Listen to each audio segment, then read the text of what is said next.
방향이 잘못되어 있다는 걸 안 겁니다. 그러면 선택해야겠죠. 여러분이라면 어떻게 하시겠습니까? 계속 알았지만 그 길로 가시겠습니까? 고집이죠. 아니면 방향을 틀어서 돌이키겠습니까? 방향을 바꿔서 돌이키는 것. 그래서 바른 길로 가는 것을 회심이라고 합니다. 회심. 그래서요, 회심이라는 것은 하나님과 무관하게 불신자의 삶을 살다가 어느 날 내가 복음을 듣고요. 예수 그리스도의 하나님 나라 복음을 듣고요. 내가 그동안 잘못 살았다는 걸 깨닫고 하나님께로 방향을 전환하는 겁니다. 그게 곧 회심한 사람이 되는 거죠. 그래서 회심이라는 것은요, 내가 하나님과 그동안 적대적인 관계였는데, 껄끄러운 관계였는데, 우호적인 관계로 관계가 개선되는 것을 회심이다라고 말합니다. 회심. 그래서요, 여기서 되게 필요한 게 있습니다. 어떠한 게 필요하냐면요, 회심에는 두 가지가 필요합니다. 회개와 믿음입니다. 회개와 믿음.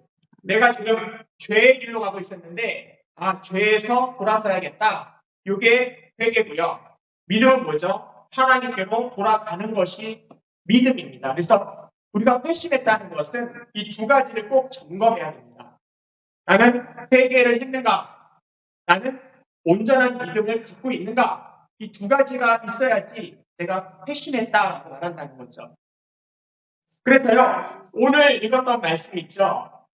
사도행전 20장 21절 말씀인데 같이 다시 한번 읽어보겠습니다. 시작. 유대인과 헬라인들에게 하나님께 대한 회개와 우리 주 예수 그리스도에 대한 믿음을 증언할 것이다. 네, 여기 보면 회개와 믿음에 대해 이야기합니다. 이건 누가 말한 거냐면요, 사도 바울이 에베소 교회에서 이제 오랜 시간 동안 가르치다가 에베소에서 두란노서원 그런 데서 이렇게 말씀을 가르치다가 이제 헤어지게 되었어요. 떠나는 거예요. 이제 거기 에베소의 장로님들을 앉혀놓고 서서가 있을지 모르겠어요. 고별설교를 하는데 이때 내가 유대인이건 헬라인이건 이방인이건 모두에게 증거한 것이 있다. 뭐냐면 회개와 믿음이었다는 겁니다. 하나님께 대한 믿음, 우리 주 예수에 대한 믿음을 증언했다. 이 두 가지가 너무나 중요하다는 거죠. 이걸 증거했다는 거예요. 내가 에베소 교회에 뭘 증거했다고요? 회개에 대해서, 죄로부터 돌이켜라. 회개에 대해서 선언했고요, 증언했고요. 또 예수에 대해서 믿으라고 증언했다는 겁니다. 이 두 가지가 너무나 중요하고 너무나 필요하다는 거죠. 그래서요, 회심이라는 게 뭐라고요? 회개와 믿음, 이 두 가지를 점검하는 겁니다. 나는 온전히 죄로부터 돌아섰는가? 두 번째는 하나님께로 나아가고 있는가? 방향을 돌려서 하나님께로 나아가고 있는가? 이 두 가지를 점검하는 거고요. 이게 회심입니다. 그래서 회개와 믿음은요, 동전의 양면처럼 결합되어 있습니다. 요것만 하고 끝이 아니라, 이쪽 했으면 된 것이 아니라 둘 다 해야 된다는 거죠. 회개했으면 온전한 믿음의 길로 가야 된다는 겁니다. 우리 지난 시간에 한번 말씀 나눴잖아요. 회개는 했는데 온전한 믿음을 갖지 않으면 어쩐다고요? 7 귀신이 들어온다니까요, 속에. 말씀 나눴잖아요. 그렇죠? 깨끗이 그 집을 비워놨거든요. 그랬더니 나갔던 귀신이, 회개에서 나갔던 귀신이 이게 집이 소재되었으니 더 일곱 명의 귀신이 들어왔다고, 더 강하게, 더 아프다는 거 나옵니다. 그러니까 이 두 가지 같이 쓴다는 거죠. 회개와 믿음이 바로 회심이라는 것을 기억하셔야 됩니다. 근데요, 중요한 건 뭐냐면 이 회심은요, 내가 하는 게 아닙니다. 내가 회심을 하는데 내가 하는 게 아니라 하나님이 나를 부르셨기 때문에 거기에 대한 나의 반응이 바로 회심이라는 겁니다. 아멘. 하나님이 먼저 회심하도록 일하신다는 겁니다. 하나님이 은혜를 베푸신다는 거죠. 우리에게 찾아오셔서 은혜를 베푸세요. 내가 널 사랑한다 하면서 우리를 부르시는 거죠. 이게 먼저입니다. 그래서 그거에 대한 반응이 회심이라는 겁니다. 아브라함 아시죠? 우리 아브라함 고향이 어디냐면 여기 갈대아 우르입니다. 여기 페르시아 있는 쪽. 여기 이쪽이 옛날에 잘 살던 나라. 거기 강 있잖아요. 페르시아만. 되게 잘 살던 나라예요. 문명이 발달되고. 근데 저쪽에서 돌아가지고 잘 돌아가지고 여기 가나안 땅에 왔어요. 근데 가나안 땅은 사막이에요. 메말라 있는 그런 땅입니다. 근데요, 저기는 이 갈대아 우르에 살아가는 갈대아 쪽에 살았으면요, 잘 먹고 잘 살았어요. 문명이 발달됐고, 근데 우상 숭배를 했습니다. 그러다가 멸망했겠죠. 그런데 하나님께서 아브라함을 부르세요. 부르셔서 가나안 땅으로 가, 약속의 땅으로 가라는 겁니다. 아브라함이 다른 사람과 다른 것은요, 그가 하나님의 부르심을 받았다는 사실이에요. 그게 차이예요. 다른 거 없습니다. 먹는 거 뭐 똑같이 먹었고요. 재산, 뭐 외모, 뭐 삶의 방식은 다른 사람과 큰 차이가 없어요. 다만 그가 하나님의 부르심을 받았다는 사실. 그리고 믿음으로 그가 응답했다는 겁니다. 그것이 아브라함을 위대하게 만든 거예요. 하나님이 아브라함을 부르셨다. 거기에 반응하고 믿음을. 예수님의 제자들은 어떻죠? 예수님의 제자들도 마찬가지입니다. 예수님이요, 나를 따라오라 이렇게 말씀하세요. 그러니까 그들이 어떻게 반응하죠? 그들이 그가 빚던 그물과 개를 버려두고요, 주님을 따릅니다. 예수님이 부르실 때 네라고 반응해서 따라간 것이 제자된 삶, 성도의 삶이 된 겁니다. 여기 그림에 보이시는 이 사도 바울 있죠? 회심하게 된 사울이었죠. 근데 그가요, 회심한 것도 부활하신 예수님이 먼저 찾아오세요. 그리고는 부활하신 예수님이 사울을 부르시죠. 사울아, 사울아, 왜 나를 핍박하느냐? 사울이 예수님 핍박했나요? 교회를 핍박했잖아요. 근데 예수님은 교회랑 자신을 한 몸으로 여기셨어요. 왜 나를 핍박하느냐? 하고 사울을 부르실 때 사도 바울이 회심합니다. 하나님의 부르심이 먼저라는 겁니다. 그래서 감리교회에서 누구죠? 조네스 목사님이 주장했던 것 중에 선제적 은총이라는 게 있어요. 선제적 은총, 선의 은총, 앞서서 일하시는 은혜, 은총이 먼저 앞선다는 거예요. 우리가 회개하고 거듭나고 믿음을 갖는 그 일 앞서서 선제적으로 은혜가 앞서서 행동한다는 거예요. 선의 은총, 하나님의 은총이 먼저 우리를 일하신다는 거예요. 은혜가 먼저 우리를 휘어잡는다는 게 선제적 은총이거든요. 그것이 일하신다는 거예요, 먼저. 그래서 이 사도 바울도요, 유럽의 첫 번째 성읍이 어디냐면 빌립보였거든요. 빌립보 성읍의 빨레톤에서 전도를 했어요. 이때 이제 바울과 신라가 같이 전도하러 갔는데 거기 여성들이 있었겠죠. 근데 그 여성들 중에 회심하는 여자 중에 있었는데 루디아라는 여성입니다. 우리 한번 여기 사도행전 16장 14절 한번 읽어볼까요? 성구입니다. 사도행전 16장 14절입니다. 시작. 조아헤라시 있는 자세 곶감 장사로서 하나님을 섬기는 루디아라는 여자가 말을 듣고 있을 때 주께서 그 마음을 열어서 바울의 말을 따르게 하신지라. 여기 보면 제가 빨간색 줄을 넣어놨잖아요. 이 말을 들었다는 겁니다. 이 말이 뭐죠? 예수 그리스도에 대한 복음의 말. 전도하는 말을 들었겠죠. 그렇죠? 그 전도의 말을 들을 때 주님께서 어떻게 일하셨죠? 그의 마음속에 성령이 들어가셔서 그의 마음을 열어놓으셨다는 겁니다. 그러니까 바울의 말을 따르게 하신지라 이렇게 됩니다. 이게 뭐냐면 부르심이에요. 어떻게 부르시냐면 전도자를 통해 부르실 수 있고요. 목사의 설교를 통해 부르실 수 있고요. 우리 성도님들이 성경책을 읽다가 또는 듣다가 그렇게 부르실 수 있어요. 하나님의 음성이 들려오는 겁니다. 근데 이렇게 외적으로 들려오는 거 말고 사람을 통해 들려오거나 책을 통해 들려오는 거 말고 성령께서 우리 마음속에서 깊숙이 뜨거운 불을 넣어주시면서 내적인 부르심이 있다는 거예요. 내가 너를 사랑한다. 내가 너를 기뻐한다. 너는 내 자녀야. 라고 하는 그 마음을 주시면서 우리에게 회개케 하세요. 예수 그리스도가 믿어지는 믿음 가운데 나아가게끔 인도하신다는 겁니다. 이 부르심이 먼저라는 거예요. 이 은혜를 우리에게 주시는 거죠. 이 여인 루디아가 그래서 처음으로 유럽에서 예수 그리스도를 믿게 돼요. 그리고 빌립보 교회가 세워진 겁니다. 우리를 예수님이 어떻게 부르시는가? 우리가 아무리 능숙하게 전도해도요. 그렇죠. 그 속에서 내적인 부르심, 성령님의 일하심이 없으면 절대로 내가 예수를 믿을 수가 없는 겁니다. 교회에 왔다고 예수 믿는 것도 아니고요. 제가 막 설교를 유창하게 논리적으로 막 어마어마하게 막 변증한다고 해서 믿는 것도 아니고요. 성령께서 그 마음속에 임재하셔서 불로 부르시면 돼요. 부르시면. 누구야? 라고 부르시면 돼요. 나를 따라오라. 아니면 누구야? 왜 날 부르시면 되는 겁니다. 아브라함아 어디 가라. 부르시면 되는 거잖아요. 거기에 반응하는 것이 회심이라는 거예요.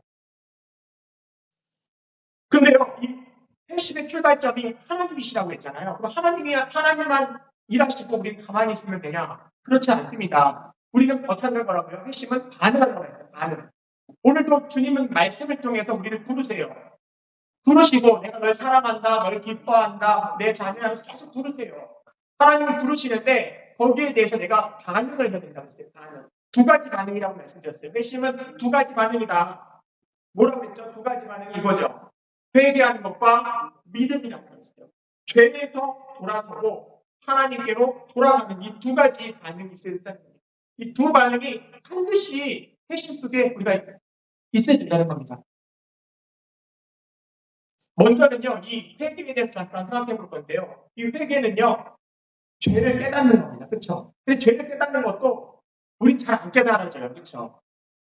그 다윗이 죄를 짓고 나서 그냥 평범하게 살았어요. 그렇죠? 제사도 지내고 그냥 무감각하게 살았어요. 근데 어느 날 선지자 나단이 와가지고는 막 비유를 말하면서 그게 바로 당신이 지은 죄입니다. 이렇게 지적하니까 그때서야 죄가 깨달아져요. 우리는 죄에 대해서 내가 그렇게까지 죄인이라고 생각 안 하고 살아요.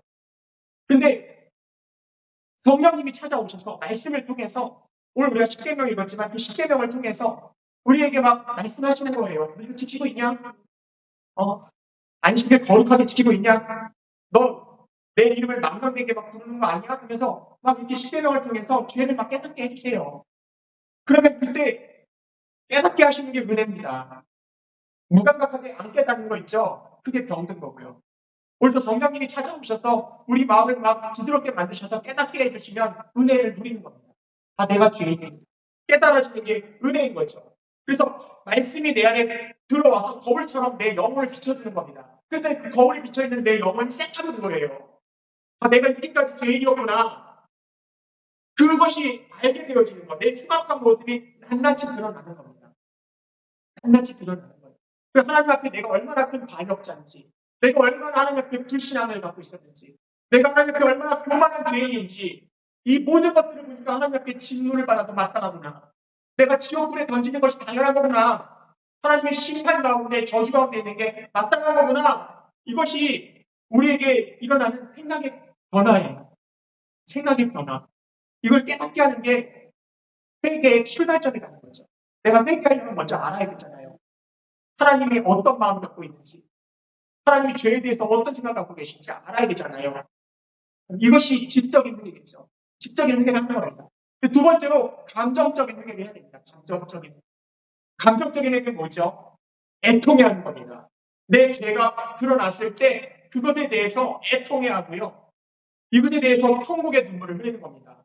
어떤 사람은 내 죄로 인하여서 큰 소리를 통해서 막 애성 통곡하는 사람도 있고요. 어떤 사람은 조용하게 눈물만 흘릴 수도 있습니다. 어떤 사람은 눈물을 흘리지 않을 수 있어요. 겉으로 봤을 때. 하지만 그의 속에서는요. 어쨌거나 누구나 죄를 깨달아지면요. 눈물을 흘리지 않을 수가 없다는 겁니다. 다 눈물을 흘리게 되어 있습니다. 그러니까 어린아이가 울면서 이 세상에 태어나는 것처럼 우리도요. 눈물로써 회개 신고를 하는 겁니다. 주님, 제가 이런 죄인입니다. 너무나 부끄럽습니다. 제가 불신한 자입니다. 교만한 자입니다. 제가 이걸 하나님의 마음을 몰랐어요. 내가 하나님께 대못을 받고 있는데 몰랐습니다. 이거 사람들한테 하는 거지 이게 하나님께 짓는 죄라고 전혀 생각도 없이 살았습니다. 이런 것들이 깨닫고 나니까 이것들의 애통함이 들어오는 겁니다. 지옥형을 받을 생각을 하니까 애통함이 들어오는 거잖아요. 감정적으로 그래서 두 번째로 회개하게 되어 있습니다. 세 번째는 뭐죠? 그 후에는요. 내가 그 죄에 대해서 의지를 들여서 결단하고 행동을 하는 겁니다. 행동해야 돼요. 내가 회개한다는 것은요. 고백을 하는 겁니다. 죄를 고백하고 주님 앞에 말로 고백하고요. 또 죄와 싸우고요. 죄와 피 흘리게 싸우고 죄를 떠나보내는 겁니다. 십자가에 여기 나아가서 내가 지고 있던 죄의 짐을 내가 묻는 겁니다. 주님의 십자가의 피로 보혈로 내 죄를 씻김 받는 거라는 거죠. 내가 지고 있던 그 죄를 내가 어떤 선한 행동으로 씻을 수 없고요. 십자가 안에 나아가서 그 십자가 안에 내 모든 죄야 내가 생각으로 모든 지었던 거 감정적으로 알지 못하게 지었던 죄 그 모든 죄악에 대해서 성령님께서 깨닫게 해주실 때마다 계속해서 십자가 안에서 내려놓는 겁니다. 이 크리스천이 여기 보이시죠? 이거 철로 역정에서 그리스도인이 십자가 앞에 나아가서 자기가 그동안 지고 오던 죄의 짐을 거기서 십자가 안에서 내려놓고 자유함을 누리는 그인입니다. 이 행동까지 나아가야 된다. 네. 의지를 들여서 생각에만 머물고 감정에만 머무는 건 회개가 아닙니다. 눈물을 흘렸지만 회개는 아닙니다. 죄를 멀리하려고 하고 죄를 쌓으려고 해야 됩니다. 내가 오늘 거짓말을 하면서도 내가 이것이 베드로가 예수님을 모른다고 그이는 것과 똑같은 죄를 내가 지었구나. 베드로는 계속 통곡했잖아요. 그렇죠? 그 통곡이 나아가야 되고요. 통곡에서 끝나는 게 아니라 주님께로 나아가야 됩니다. 안 그러고 그냥 애통만 해도 똑같이 살면 가룟유다가 되는 거잖아요. 그렇죠? 가룟유다도 울었거든요. 예수님 팔아먹고 울었어요. 그리고 목매잖아요. 그게 회개가 아니라는 겁니다. 예수님께로 나아가서 죄를 멀리하고 싸우고 내 죄의 짐을 십자가에 내려놓는 것이 회개입니다. 아멘. 회개는요, 천국에 들어가는 첫 번째 관문입니다. 첫 번째 관문. 여기 누가복음에 15장에 보면 아버지의 많은 재산을 갖고 외국으로 나간 아들이 있죠. 아버지를 믿고 있는 겁니다. 살아계신데 아버지의 유산을 달라고 해가지고 그 유산을 갖고 외국에 가고 막 호랑이방탕하게 통진한 아들이 있습니다. 나중에 거지가 됐고요. 돼지 옆에서 쥐염 열매, 돼지가 먹는 돼지밥을 같이 나눠 먹으면서 살다가 그것도 이제 먹을 게 없으니까 수치스럽지만 아버지 집에 가고 싶다 라는 마음이 들었습니다. 용기가 생긴 거죠. 근데 용기가 사실 막 났나요? 아버지 앞에 죄를 짓고 왔는데 하나님께 죄를 짓고 나왔기 때문에 염치불구하지만 돌아갈 결심을 했습니다. 근데 그렇게 할 수 있었던 건 뭘까요? 이 탕자가 아버지 집에 돌아가야겠다라고 결심할 수 있었던 이유는 뭐냐면요. 아버지가 날 사랑한다는 것에 대한 믿음이 있었어요. 아버지가 늘 나와서 문구 앞에서 나를 기다리시고 있는 그 아버지가 나를 부르시는 그 부르심에 대해서 반응한 거라는 거죠. 회개하는 그겁니다. 아버지께로 나아간 거죠. 아버지의 사랑을 믿으니까요. 아버지에게 품에 안깁니다. 비록 거지 같은 옷차림이었지만 이게 회개라는 겁니다. 아버지께로 나아가서 아버지에게 반응하는 거죠. 만약에 이 탕자가요. 아버지께 돌아가야지 생각만 하고 멈추거나 돼지우리에서 이거 내가 내 신세 이게 되면 신세 타령만 하고 끝났다면 회개가 아닙니다. 그게 아니라는 거죠. 아버지께로 진짜 돌아가야 회개가 아닙니다. 이게 뭐죠? 이게 저기 어떤 아파트 찍어놓은 건데요. 하나는 현관이고요. 저기 문입니다. 근데 이게 그냥 현관과 문이라고 생각하지 마시고 저 문을 열면 천국이 열렸다고 생각하시면 됩니다. 천국이. 근데 천국이 열렸는데 이 존 웨슬리 목사님이 생각해낸 고안한 겁니다. 독립의 존 웨슬리 목사님이 우리가 회개하는 것은 현관까지 가는 거라고 합니다. 현관까지. 천국의 현관까지 딱 닫아놨어요. 그리고 거기서 끝나는 겁니다. 난 회개했어. 하고 거기서 이렇게 있으면 안 되는 거죠. 그렇죠? 현관이 위에 최종 목적지가 아니잖아요. 그 문을 열고 들어가야지 천국이 들어가는 거라면 저기 저 문이 바로 믿음이라는 거예요. 두 번째가 반드시 필요하다는 겁니다. 내가 회개를 했어요. 회개하고 주 예수를 믿는 거. 회개하고 복음을 믿는 거. 그것이 예수님도 전했던 거예요. 너희가 회개하고 복음을 믿으라. 사도 바울은 너희가 회개하고 예수를 믿어라. 회개를 했으면 주 예수 그리스도를 믿는 믿음까지 나아가야 돼요. 그래야 하나님께로 나가는 거예요. 그래야지 천국에 들어가는 겁니다. 하나님의 백성이 되는 거라는 거죠. 그래서요, 오늘 말씀 한번 볼까요? 요한복음 20장 31절 한번 세 번째 선거인데 같이 한번 읽어보겠습니다. 세 번째 선거입니다. 시작. 너희로 예수께서 하나님의 아들 그리스도이심을 믿고 그 이름을 믿어 생명을 얻게 하려 함이라. 여기 믿음이라는 말이 나오는데요. 이 믿음이라는 게 뭐냐면요. 하나님의 아들, 예수가 하나님의 아들, 그리스도라는 것을 믿고 그 이름을 힘입어서 생명을 얻는 것이 믿음이다라고 말합니다. 그러니까 지금 믿는 것에 대해 얘기하고 있잖아요. 믿음이라는 게 뭐냐? 예수가 바로 하나님의 아들, 즉 구원자 하나님이다라는 걸 믿고요. 그분이 그리스도 되신다는 걸 믿고요. 구원자 되신다. 그리고 그 이름을 힘입어서 우리가 생명을 얻는 것이다. 믿음이 없이는요, 하나님을 기쁘시게 할 수가 없습니다, 우리는. 우리로서는 기쁘게 할 수가 없어요. 근데 믿음이 하나님을 기쁘게 만드세요. 그러니까 예수님이 이 땅에 오셔서 십자가에 죽으신 이유가 뭐죠? 나의 모든 죄값을 치르기 위한 거다라는 사실을 믿는 겁니다. 믿는 거예요. 예수님이 내 죄값을 치르셨으므로 내 죄가, 내 죄의 멍에가 다 벗겨졌다. 그리고 죽음의 권세에서 해방됐다. 이런 사실을 믿는 것입니다. 우리 로마서 10장 90절 한번 같이 읽어보겠습니다. 로마서 10장 90절 네 번째 부분입니다. 시작. 네가 만일 너희 너희 입으로 예수를 주로 시인하며 또 하나님께서 그를 죽은 자 가운데서 살리신 살리신 것을 내 내 마음에 마음에 믿으면 믿으면 구원을 구원을 받으리라. 받으리라. 사람이 마음으로 믿어 의에 이르고 입으로 시인하여 구원에 이르느니라. 제가 여기다가 빨간색을 칠해놨잖아요. 빨간색과 보라색을 칠해놨는데 이게 두 번씩 반복된 거를 칠해놓은 겁니다. 그렇죠? 입으로 마음 또 반복된 게 있거든요. 뭘까요? 구원을 받으리라. 구원에 이르리라. 구원이라는 데서 썼네요. 그렇죠? 근데 여기서 중요한 게 뭐냐면요. 이 마음에 대한 문제입니다. 우리가 마음이라는 것은요. 세 가지가 같이 있어야 돼요. 지식과 감정과 의지 결단이 같이 있는 게 마음입니다. 그렇죠?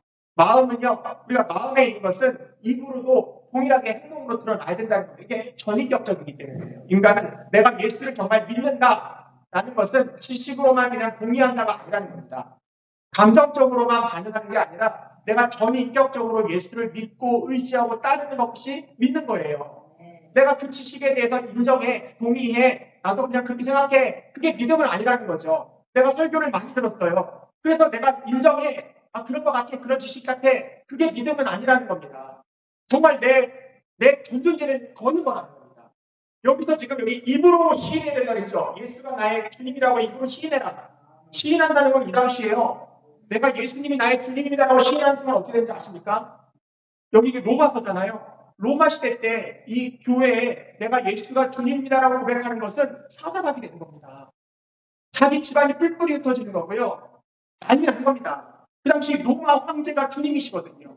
로마 황제가 살아있는 신이었기 때문에 예수 그리스도가 나의 주님이십니다라고 내가 입을 열어서 고백한다는 것, 공표한다는 것은 목숨을 내놓겠다는 거예요. 가마솥을 끓는 가마솥에 내가 들어가거나 들깨에 물 붓거나 경기장에서 체험당하는 꼴이라는 거죠. 예수가 나의 주님입니다라고 입으로 시인하는 게 오늘날 쉽나요? 어렵나요? 믿지 않는 사람들 앞에서 내가 예수를 믿는 그리스도인입니다.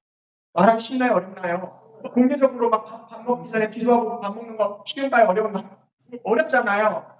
지금 그냥 뭐 그렇게 불태워 죽이지도 않는데 어렵잖아요. 이 당시는 불태워 죽이고 찔러 죽이고 공간에 내서 죽이고 막 그러던 때예요. 근데 예수를 나의 주님이라고 시인하라는 것이 구원받는 거라고. 전 존재를 보는 겁니다. 내 마음으로 믿는다는 것은 내 삶을 드리는 거라는 똑같은 거라는 거죠. 지식과 감정과 의지, 행동이 다 들어가는 것이 마음으로 예수를 믿는 겁니다. 그러니까 예수를 믿는다는 게 지식으로 동의하고 믿었다가 아니라는 거죠. 전 존재를 드리는 거예요. 나의 전부를 드리는 거였습니다.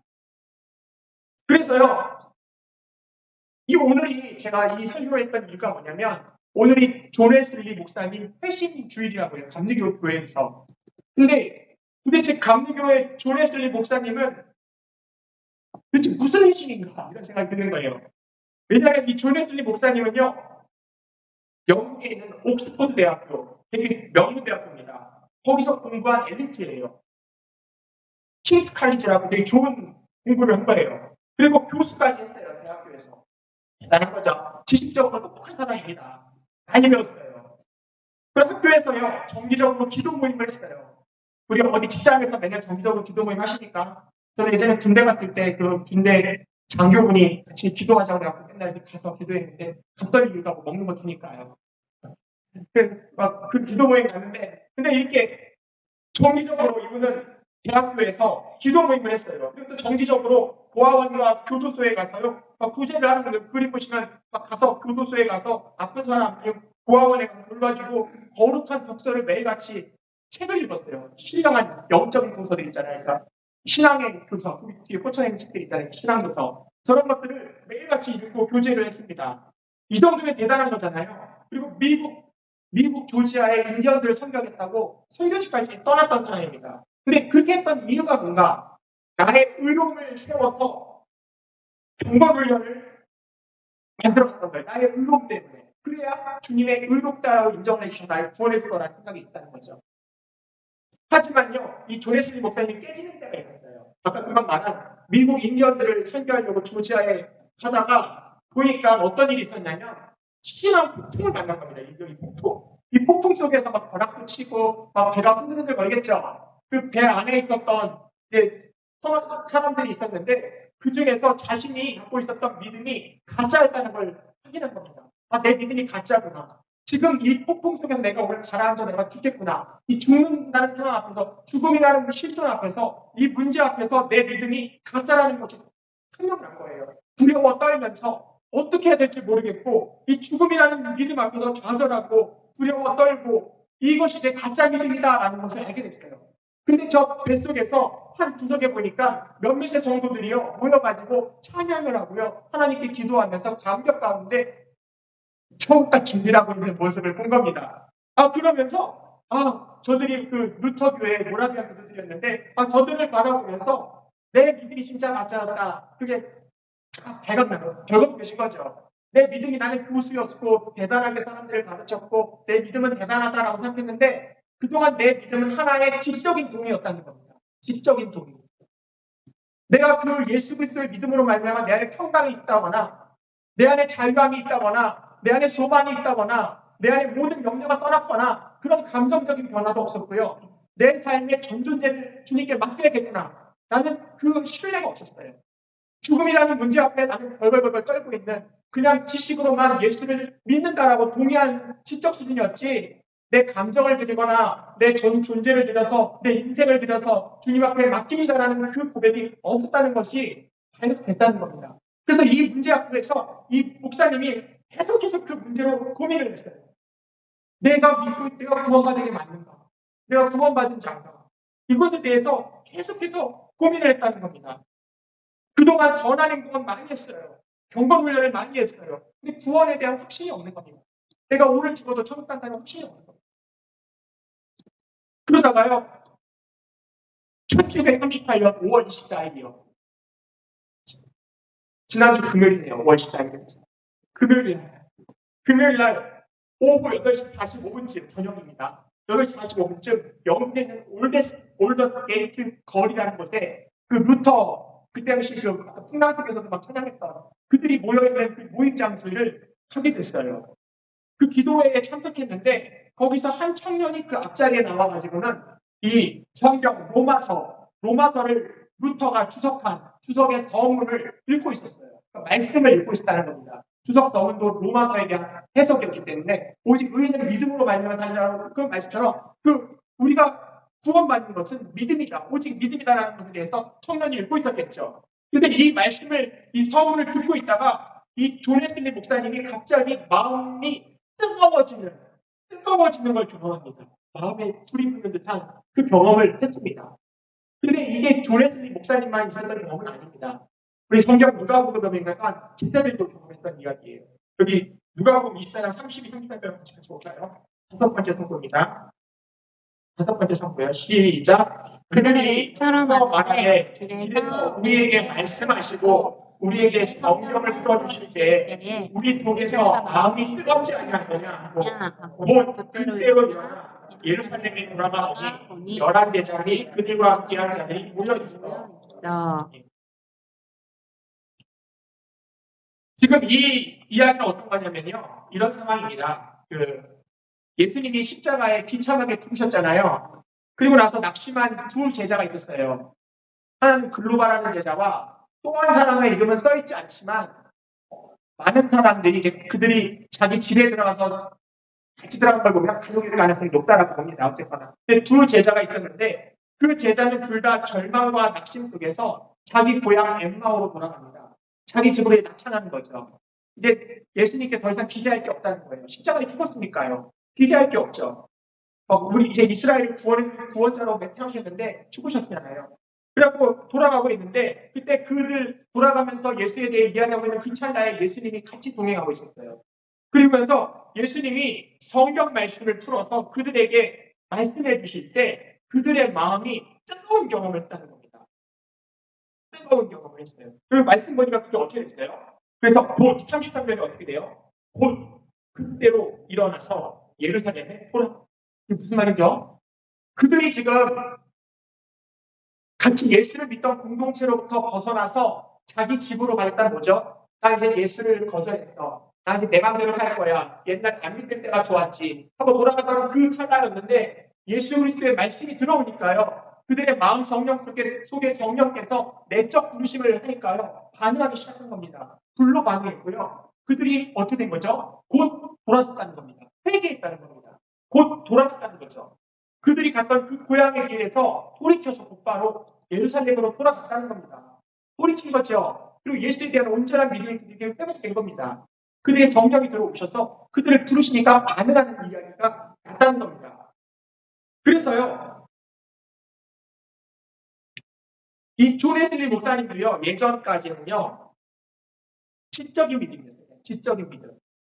지식으로 알면 된다. 나도 지식으로 아는 것이 전부였어요. 그래서 여기 지금 같이 참하시는 분 있죠, 여기 그림에 보면.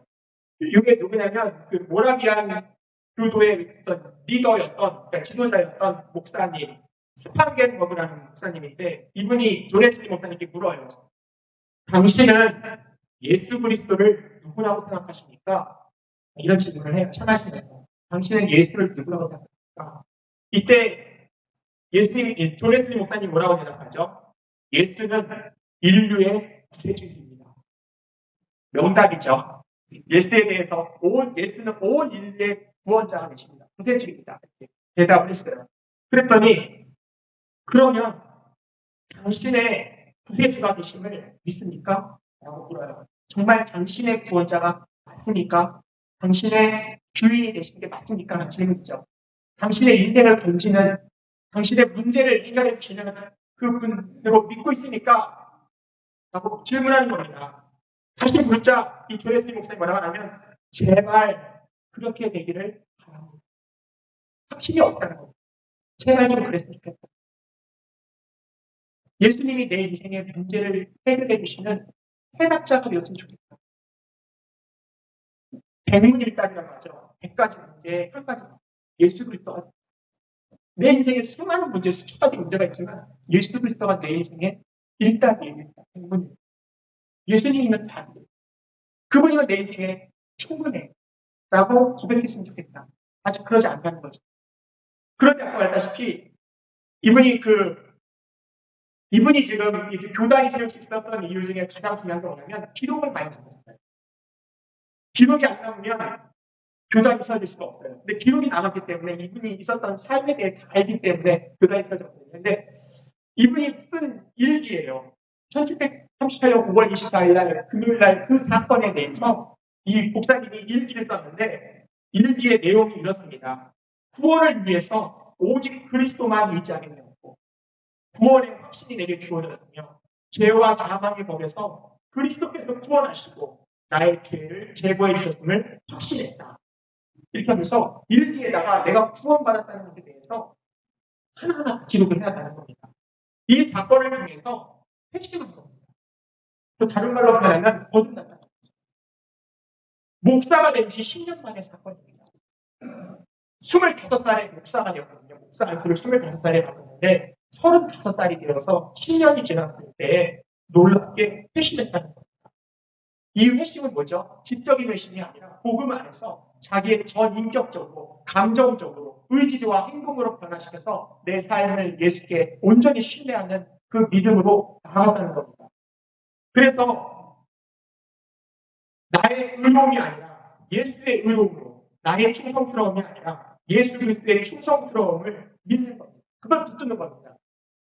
변덕스러운 나의 믿음은 늘 헷갈리잖아요. 그렇죠? 오늘은 내 믿음이 괜찮은 것 같다가 내일 되면 또 내 감정에 따라서 믿음이 아닌 것 같아.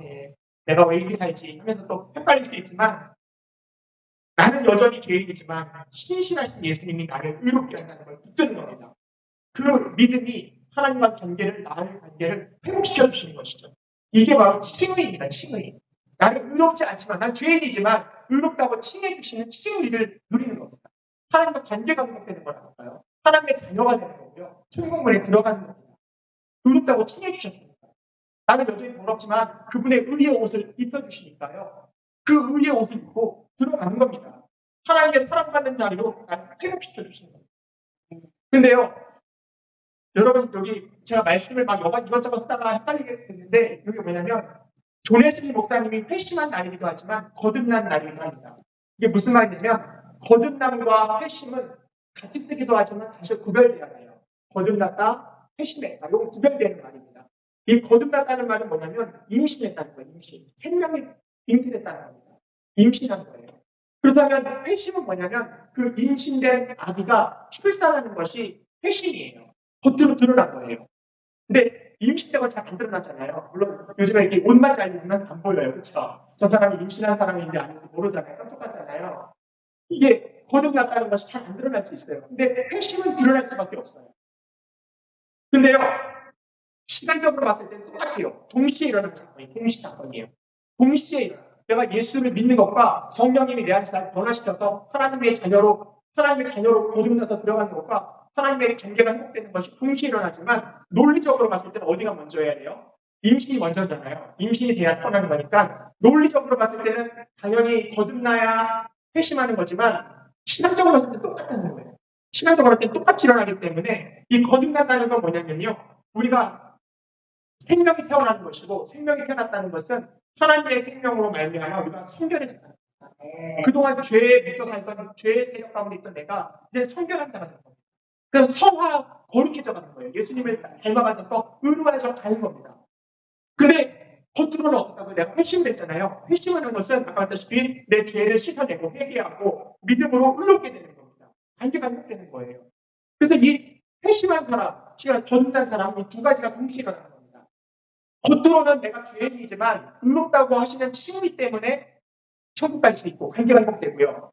내 속에서는 생명이 태어났기 때문에 점점 예수님을 닮아가면서 성결한 삶을 살고자 하는 겁니다. 성결을 꿈꾸는 거라는 거죠. 성화된다고 해요. 예수님을 닮아가는 겁니다. 하나님처럼 아름다운 사랑의 열매들이 막 나한테 맺혀 들어가는 거예요. 아직은 안 맺혀졌을지 몰라요. 작으니까. 근데 생명이 있으니까 점점 자라는 거예요. 내 속에서.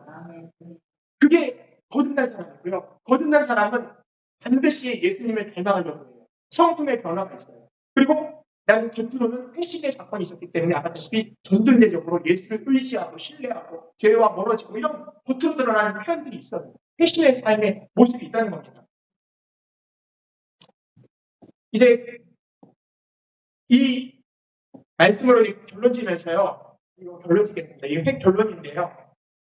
회심과 관련해서 이 5가지만 말씀드리고 마치겠습니다. 첫 번째는요.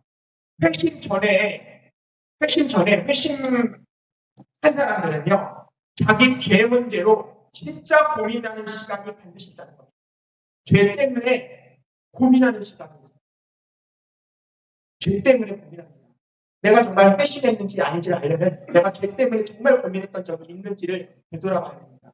나는 정말 주님 앞에 내가 주님을 반역한 죄인이고 내가 주님 앞에 심판받아도 마땅한 죄인입니다. 그 죄 때문에 지옥 가는 것에 대한 두려움 때문에 애통해하고 힘들어하고 버거워하고 계속 내가 구원의 문제 속에서 이 죄 문제 때문에 신랑이 하면서 고민한 흔적이 내게 있어야 된다는 겁니다. 이거는 첫 번째로 반드시 있어야 되는 겁니다. 자기 마음속에 해결되지 않은 죄에 대한 고통. 이것이 첫 번째라는 거죠. 이건 회심에서 첫 번째 단계는 반드시 있게 됩니다. 두 번째는 뭐냐면 하나님의 말씀을 듣는 시간이 반드시 있어요. 아까 말했듯이 부르심이라고 했잖아요. 내가 회개하고 내가 믿음을 갖는 이 두 가지 반응이라고 했어요.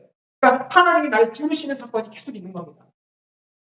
그 부르시는 사건을 어떻게 반응하려면 부르심이라는 걸 들으려면 말씀을 들어야 돼요. 설교를 듣든지 말씀을 듣든지 은혜의 자리에 가든지 어떤 그 나를 부르시는 음성 속에 자꾸 가야 됩니다.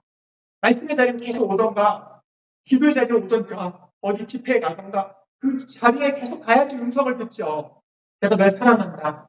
라고 하면서 주님이 부르시면 누구야 나를 부르시는 걸 듣잖아요. 그리고 거기에 반응해야 내가 회심이 되는 거기 때문에 그리고 회개가 되는 것이고 믿음을 갖는 것이기 때문에 반드시 말씀을 들어야 되는 게 두 번째입니다. 그럼 반드시 있어야 된다는 거죠. 들어야만이 죄가 깨달아지고 그리고 예수에 대해 알게 되고 믿음이 갖게 되잖아요. 반드시 말씀을 드려야 된다는 게 두 번째입니다. 그리고 세 번째로는요. 핵심에는 분명히 회개의 요소와 믿음의 요소가 같이 있다는 사실을 기억해야 됩니다. 근데 방식은 다양합니다. 어떤 사람은 급진적으로 회심한 사람이 있어요. 성경에 보니까 사도바울 같은 사람은 급진적으로 막 말에서 떨어지면서 눈이 멀면서 막 주님의 음성이 들려오면서 회심한 사람이 있는가 하면 어떤 사람은요 서서히 회심한 사람도 있어요. 어떨 때는 지적인 회심만 했다가 어떨 때는 어느 집회에 가서 감정적으로 막 대성통곡하면서 감정적으로 회개만 할 수 있는 사람도 있고요. 나중에 한참 시간이 지나가지고 의지를 들여서 내 삶이 바뀌기도 하고. 그러니까 이게 다 다르다는 거,千차만 별이라는 겁니다. 부분적으로 막 반응하는 거예요. 어떨 땐 지식으로만 해갔다가, 어떨 땐 감정적으로 반응했다가, 어떨 땐 전인격적으로 반응하는, 이렇게 어쨌거나 이 다양한 요소가 있지만 이 세 가지, 이 두 가지, 회개와 믿음이라는 이 두 가지는 반드시 회심 속에서 나타난다는 겁니다. 어릴 때 분명한 회심을 경험한 사람도 있고요. 다 커서 가능할 수도 있고요. 언제든지 그 일이 있다는 것을 기억해야 됩니다. 네 번째로는요. 회심한 다음에는 그럼 절대로 믿음이 흔들리지 않는가? 전혀 그렇지 않습니다. 회심할 때 너무 기뻤거든요. 이 존 웨슬리 목사님이 회심하기 이틀 전에 자기 동생이 먼저 회심을 해요. 이 존 웨슬리 목사님 동생이 찰스 웨슬리인데 이 찰스 웨슬리는 우리가 부르는 찬송가의 대부분을 작지한 사람이에요. 근데 이 찰스 웨슬리 목사님이 그 동생이 먼저 회심하니까 자기도 막 갈망했어요. 그러다가 회심하고 나니까 둘 다 막 기뻐가지고 막 춤을 추고 막 밤새 노래 불렀어요. 다 구원받았다. 구원의 확신이 믿어지는데 막 소리 지르고 찬양하고 열광하고 기뻐하고 막 회심했다고 막 찬송하고 모든 게 예뻐 보이고. 그러고 나서 그 다음날 일기를 봤는데 일기를 보니까 막 침체돼가지고 오늘은 내 감정이고 막 우울하고 무너지고 막 죄책감이 들어오고 약간 그럴 수 있다는 겁니다. 내가 회심했다고 해서 절대 의심하지 않고 넘어지지 않고 침체되지 않고 실족하지 않고 그런 거 아닙니다. 우리가 회심했더라도요. 감정적으로나 여러 가지 상황에서 실체되고 무너지고 실족하고 그럴 수 있어요. 베드로도 그잖아요. 주는 그리스도시여 살아계신 하나님의 아들인데 그런 대단한 고백까지 했던 그 베드로도 모른다고 거부하잖아요. 예수님 이렇게 하잖아요. 그런 것처럼 우리도 얼마든지 그럴 수 있다는 겁니다. 그래서 주변에 흔들리는 사람이 있어도 그가 믿음 없는 사람이라고 막 판단해서 안 된다는 겁니다. 아, 저 사람이 왜 저러지? 저 사람 제대로 믿는 줄 알았는데 저 사람 저러네? 라고 판단해서는 안 된다는 겁니다. 얼마든지 회심한 사람도 무너지고 넘어지고 바람에 흔들리면서 뿌리가 더 깊어지겠죠. 그럴 수 있다는 걸 인정해 드려야 된다. 마지막 5번째입니다. 5번째는 가짜 의심도 있다는 걸 기억해야 됩니다. 가짜 의심. 어떤 사람은요, 부모에게서 내려오는 그 신앙 전통을 지켜나가는 것이 내가 신자다, 내가 예수를 믿는 거다라고 생각한다는 겁니다.